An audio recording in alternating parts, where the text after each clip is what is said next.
24th October 1942, south of Henderson Field, Guadalcanal. Night pressed heavy on the kunai grass, the air wet with rot and kerosene fumes that drifted from the airstrip. Crickets rasped like 1,000 tiny saws. A Japanese corporal lay flat in the black mud, certain the last American field line had been cut hours ago. Yet from the ridge ahead came a hush of static and a crisp, unbelieving cadence, grid squares, bearing numbers, a company code word, carried not by wire but by air. The sound did not belong to the jungle. It clicked, hissed, and then snapped into clarity as if an unseen thread ran from foxhole to foxhole.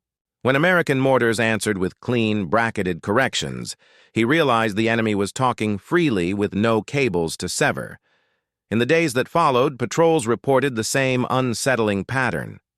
After dusk, brief bursts of transmission preceded coordinated shifts, rifle squads sliding left while machine guns bit in from a new angle, batteries near the Lunga perimeter walking fire with uncanny speed. Captured fragments later pointed to compact sets the size of a canteen, roughly 5 pounds, whip antenna folded tight.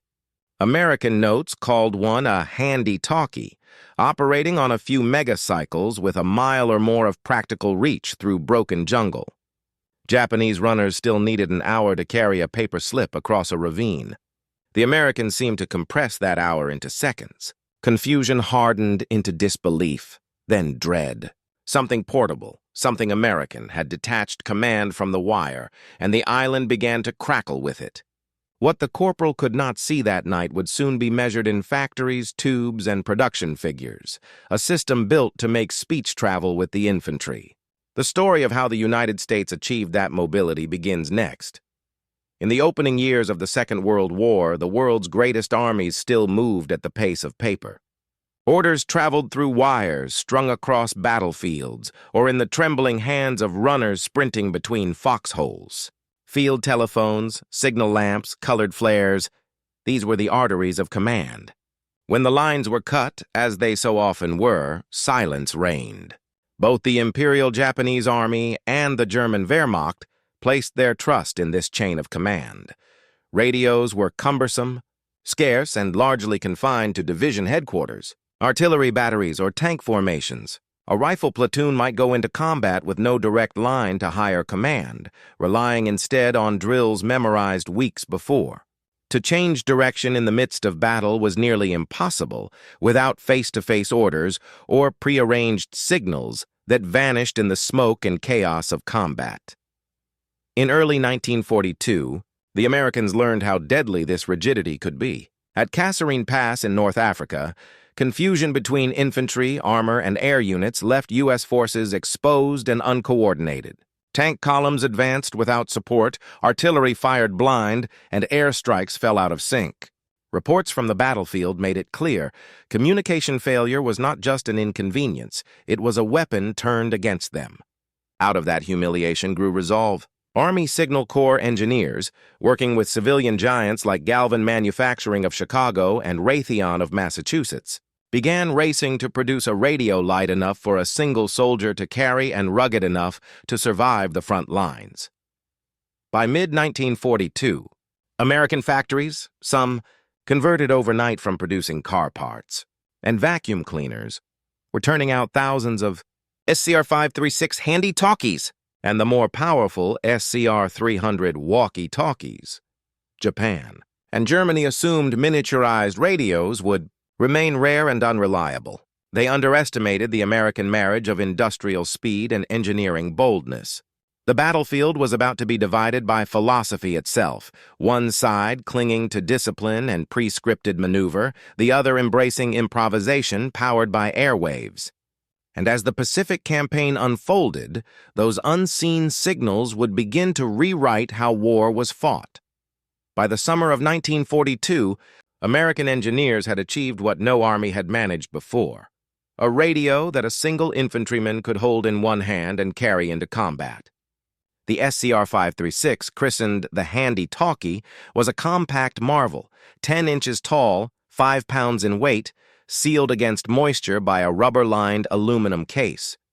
It transmitted between 3.5 and 6.00 MHz, giving it an effective range of about 1 mile, barely enough to bridge scattered foxholes, yet enough to transform the tempo of battle. Inside, 5 miniaturized vacuum tubes performed the work that once required tabletop equipment. A collapsible whip antenna extended from its crown. When raised, a platoon leader could speak instantly to scouts or mortar teams hidden beyond the next ridge. For the first time, communication no longer depended on surviving cables or messengers sprinting through fire. Its larger counterpart, the SCR-300, pushed the concept further. Developed at Galvin Manufacturing, soon to be known by its trade name Motorola, and tested by the U.S. Signal Corps laboratories at Fort Monmouth, New Jersey, it operated in the VHF band from 40 to 48 MHz, providing up to 5 miles of clear, stable contact. Carried in a backpack with a handset slung to the shoulder, it linked entire battalions in real time. The secret lay in the American embrace of frequency modulation, FM.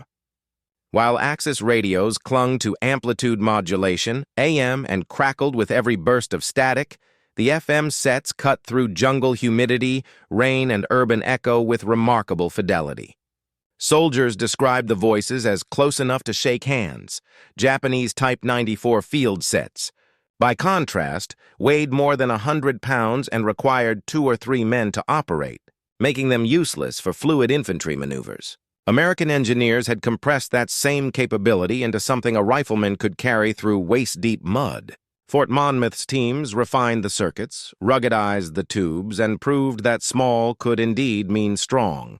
The Handie-Talkie and Walkie-Talkie were not just tools, they were philosophy made tangible, speed, initiative, and connectivity born from American industry. Their baptism under fire would soon arrive amid the choking jungles of Guadalcanal, where every word could mean life or death. August 7, 1942. Dawn broke gray and heavy over the steaming beaches of Guadalcanal. The first waves of the U.S. 1st Marine Division waded ashore through oily surf, packs dragging at their shoulders, rifles slick with salt spray. Within hours, the jungle swallowed them whole. The air hung thick with insects and the tang of cordite. Visibility shrank to yards. Paths vanished in tangled vines. In this chaos, the Marines found their greatest ally was not the compass or the map, but the small humming device clutched in their hands. Each platoon leader now carried the new SCR-536, its short whip antenna rising like a second blade above the undergrowth. At the Tenaru River later that month, the radio proved its worth. As Japanese troops advanced in near-total darkness, American forward observers whispered coordinates into their handsets. Within moments, naval shells screamed inland, walking precisely along the riverbank. Mortar teams adjusted by voice alone, their corrections bouncing through the air instead of along fragile copper wire. Captured diaries from Japanese officers would later describe their astonishment. Enemy attacks moved like smoke, without runners or signals, only voices from nowhere. Trained in a doctrine that demanded physical lines of command, the Japanese could not grasp how the Americans shifted formations with such speed. For the Marines, the radios were imperfect. Range faltered in valleys. Batteries drained in the wet, but the immediacy was unmatched. A squad isolated by night attack could summon artillery before being overrun. A wounded unit could call for evacuation instead of vanishing into the jungle. The Handie-Talkie transformed survival itself into an act of communication. By the campaign's end, U.S. commanders recognized that battlefield initiative had moved from headquarters tents to the men in the mud. Across the island, Japanese intelligence units began collecting shattered radios and fragments, desperate to decode the secret of these talking machines that seemed to bind every American to the next. By the first months of 1943, fragments of the American miracle had begun washing ashore across the Pacific. On New Guinea, near Buna, Japanese technical officers pried open the cracked shell of an SCR-536, pulled from a captured Marine pack. Inside, they found impossibly small vacuum tubes, wafer-thin coils, and neatly wound resistors, components of a precision their own industry could scarcely reproduce. Intelligence summaries dispatched to Tokyo that spring called the device a compact wireless set usable by one soldier alone, with an impossible degree of Miniaturization. The engineers at the Army Technical Bureau in Tokyo examined the recovered circuits under magnifiers and concluded, grimly, that the Americans had achieved a level of mass precision once thought unreachable outside laboratories. Their own Type 94 field radios, still built by hand with coarse copper and heavy steel chassis, weighed over 100 pounds and required elaborate tuning just to reach divisional command. Attempts to copy the American design faltered immediately. Japan lacked both the refined copper and the dry cell battery chemistry needed to replicate stable voltage under tropical humidity. Even where the circuits could be imitated, the miniature vacuum tubes failed in days under heat and vibration. The radio's outer casing, light yet resilient, baffled metallurgists accustomed to brittle castings. Across the globe, in North Africa, German officers encountered the same revelation. At Kasserine, Wehrmacht signals experts recovered intact SCR-300 sets and filed detailed assessments to Berlin, remarking on their astonishing simplicity and ruggedness. Compared to the cumbersome Tornfu D2 or F series, the American models were crude in appearance but brilliant in function, designed to be produced, not pampered.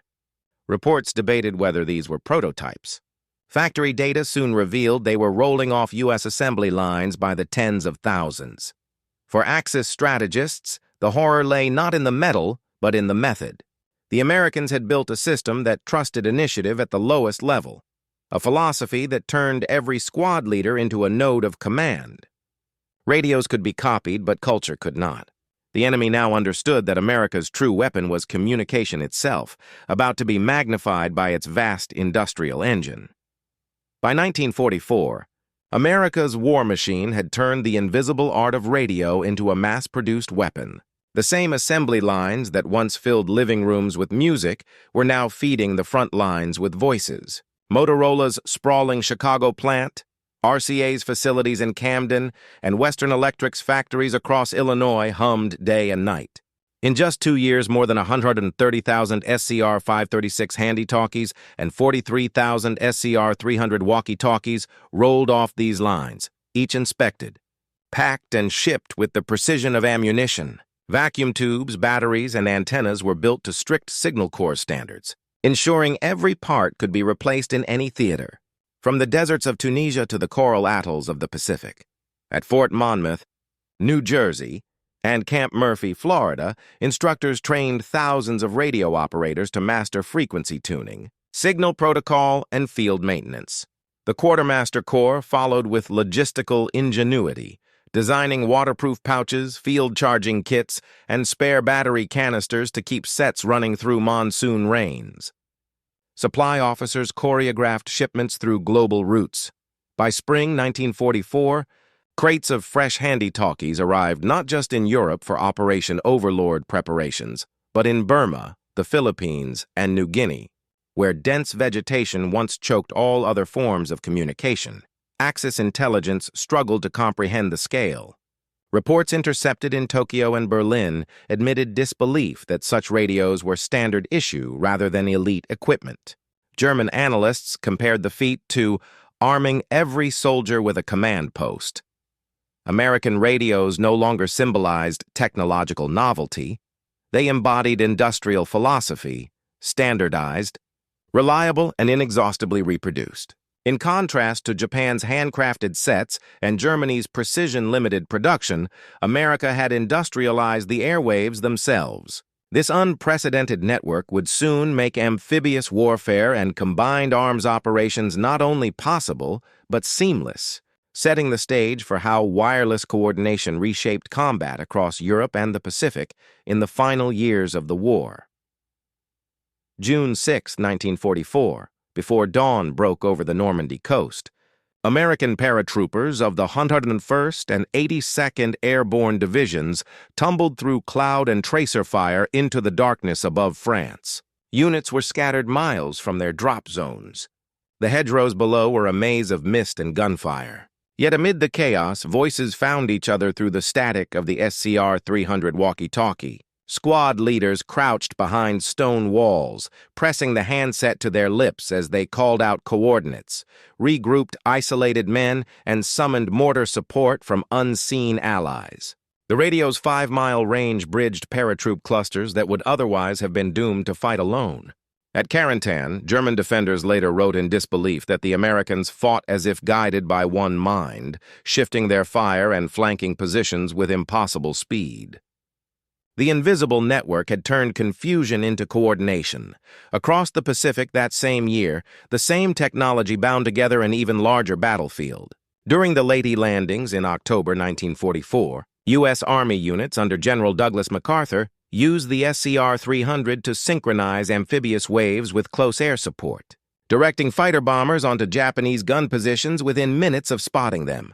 On Luzon, American infantry advanced inland through mud and rice paddies while their counterparts in the air adjusted attacks in real time, an orchestration impossible with couriers or cables. Even the mountains of northern Luzon saw the radio's reach. Filipino guerrilla bands received compact sets dropped by parachute, relaying Japanese troop movements to advancing U.S. forces. Japanese intercept teams occasionally caught fragments of English transmission, but the set's mobility and frequency hopping thwarted efforts to triangulate them. In contrast, Japan's own cumbersome radios remained tied to static command posts. By 1944, the portable radio had evolved from experimental tool to the beating heart of Allied warfare, the nervous system of an army that could see and react faster than its enemies could comprehend. What began as a whisper in the jungle had become the sound of inevitability, carried on every Allied frequency across the globe. To a Japanese infantryman raised in the iron discipline of face-to-face command, the battlefield voices of 1944 felt unearthly. In the steaming jungles of the Marianas and the ridges of Saipan, men wrote in their diaries of enemy voices from nowhere, orders whispered through rain and gunfire, immediately followed by coordinated bursts of machine gun fire or perfectly timed artillery. They had destroyed telephone wires, killed runners, and yet the Americans still moved as one. Rumors spread that U.S. troops possessed some new electric coordination, a phrase repeated in captured field notes with equal parts awe and dread. The effect was psychological as much as tactical.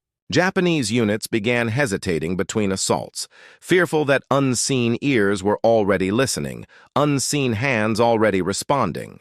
The tempo of war itself seemed to favor the side that could speak without being seen.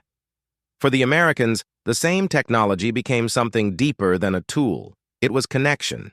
In the darkness of Pacific nights, where isolation could gnaw at sanity, a faint human voice crackling through the SCR-300 reminded soldiers they were not alone. "Keep your heads down. We're still here," a sergeant might say from a mile away, and morale steadied. U.S. Army psychological studies in 1944 confirmed what commanders sensed intuitively. Radio communication reduced panic, fostered cohesion, and turned fragmented squads into resilient networks. The U.S. military learned to weaponize that effect. Deceptive radio chatter, broadcast deliberately by psychological warfare units, painted illusions of overwhelming strength, drawing Japanese scouts into false reports and premature withdrawals. Facing opponents who could shift entire formations before a single written order arrived, Japanese commanders often fought phantoms, battalions that had already moved hours earlier. In this new era, combat was no longer defined solely by firepower or courage, but by perception and speed. The invisible voice had become the truest expression of modern command, linking hearts, minds, and machines into a single unstoppable rhythm. By mid-1944, the rhythm of war itself had changed. With portable radios carried from general to platoon, the U.S. military discovered a new weapon, tempo. On Saipan that June, Marine officers hunched behind coral ridges, the antennas of their SCR-300s swaying like reeds in the wind, linking armor, artillery, and naval guns in a single living circuit. A spotted Japanese bunker could be relayed to offshore destroyers in under 2 minutes. Moments later, high-explosive shells walked across the position with mathematical precision. What once demanded hours of coordination, wire repair, runners, written grids, now unfolded in mere heartbeats. Japanese counterattacks rarely survived their own planning stages. The instant American spotters glimpsed movement, they called corrections through handheld sets, and the counterstroke dissolved beneath converging fire. Across the world in France, the same principle propelled General George S. Patton's Third Army. Equipped with SCR-300s and mobile command trucks, his armored columns swept east at a pace no army had achieved before. Tank commanders spoke directly to infantry and air liaison officers, altering thrusts on the move, bypassing resistance instead of battering into it. German divisions, still dependent on dispatch riders and field telephones, found themselves fighting an opponent that moved faster than orders could travel. As historian Martin Blumenson later observed, the Americans had achieved command elasticity, the power to change direction without breaking cohesion. For Japan, the contrast was fatal. Scattered garrisons across the Pacific could not synchronize reinforcements or artillery once contact was lost. Reports took days to reach headquarters that no longer controlled the battle. Strategic initiative slipped entirely to the Allies, whose wireless webs made every minute count. The radio had ceased to be an instrument of coordination. It had become a weapon that compressed time itself. Yet even this miracle faced challenges: battery life, interference, and the ever-present need to adapt as the war raced toward its final punishing year. For all its triumphs, the American portable radio was still a fragile companion to war. In the steaming jungles of the Solomons and New Guinea, the SCR-536's range shrank to a fraction of its promise. Trees, humidity, and terrain turned each ridge into a wall of silence. Batteries, sapped by moisture and heat, often died at the worst possible moments, leaving isolated patrols fumbling with spare packs in the dark. The devices were rugged but not invincible. Their vacuum tubes, delicate under pressure, burned out when water seeped through gaskets or when a sudden jolt cracked a filament. In Europe, a new adversary emerged: cold. During the bitter Ardennes winter of 1944, soldiers found their radios lifeless at dawn. Frozen tubes refused to conduct current, and men resorted to cradling sets beneath their coats, thawing them with their own body heat before battle. The Signal Corps, learning as it fought, adapted quickly. Field engineers introduced improved rubber seals, issued new BA-37 battery packs with longer endurance, and developed collapsible auxiliary antennas that extended range by nearly 30%. Training programs at Fort Monmouth and Camp Crowder emphasized communication discipline, rotating frequencies, maintaining encryption protocols, and limiting transmission time to prevent interception. By 1945, every U.S. infantry platoon carried at least 2 radio operators trained not only to send but to secure. Japanese forces, once mystified by the technology, learned to exploit its predictability, setting ambushes based on repeated transmissions, forcing the Americans to evolve again. Each flaw became a lesson, and each adaptation a step toward something greater. The demands of war forged a new generation of engineers who, even before VJ Day, were experimenting with miniature circuits and solid-state components. The Handie-Talkie and Walkie-Talkie had proved not perfection, but potential. A bridge between the wired past and the wireless world soon to come. When the guns finally fell silent in 1945, millions of men returned home carrying more than medals and memories. They carried a new understanding of connection. The war had proven that mobility and communication could decide the fate of armies, and that revelation reshaped the world that followed. Factories that once built SCR-536s and SCR-300s turned their wartime ingenuity toward peace. Motorola engineers, veterans of the Signal Corps' frantic race for miniaturization, repurposed their designs for civilian life, creating two-way radios for police, fire departments, and construction crews. What had been born in the mud of Guadalcanal now hummed in the streets of Chicago and New York, linking cities with the same immediacy that once linked foxholes. In the new age of tension that followed, the doctrine of radio coordination became institutional. The command networks of the Korean and later Vietnam Wars descended directly from those fragile wartime handsets. FM clarity and standardized frequencies, perfected under fire, defined the architecture of Cold War command and control. Command elasticity, first glimpsed under Patton and MacArthur, became a principle of NATO operations. Half a world away, the defeated Empire of Japan studied the very devices that had symbolized its downfall. Captured American sets were dismantled, measured, and imitated in workshops across a devastated Tokyo. Out of that study came a generation of engineers who would found companies such as Sony and Matsushita, names that would soon redefine global electronics. The circuitry that once gave voice to the enemy became the foundation of Japan's technological resurrection. Across the Allied nations, the lesson endured. Communication was not an accessory to power. It was power itself. The voice in the field had become universal, its echo shaping both military doctrine and civilian progress, linking the wonder of 1942's unseen signals to a modern world that would never again fight or live in silence. On the ridges of Guadalcanal, where the jungle once swallowed every sound but the rain, Japanese soldiers crouched in the dark and swore they had heard spirits whispering through metal boxes. They had, unknowingly, witnessed the birth of a new age of war, one where power no longer lay solely in the size of guns or the weight of steel, but in the speed of a voice carried through air. The Handie-Talkie, passed between trembling hands, slick with mud and sweat, bridged the gulf between isolation and command. It turned confusion into coordination, fear into movement, silence into strategy. By the time the Emperor's surrender echoed through Tokyo in August 1945, the truth was unmistakable. America's greatest weapon had not been its tanks or bombers, but its ability to connect every soldier, every ship, every aircraft into one living network of purpose. The invisible current that flowed from those early field sets would never cease. It ran onward through the radios of Korea, the jungles of Vietnam, and finally into the civilian world, where a device once born for war became a companion of peace. What began as disbelief in the jungle evolved into the defining pulse of modern civilization, the expectation that voices, however distant, could always be heard. The war ended, but its echo, the sound of connection, still travels endlessly through the air.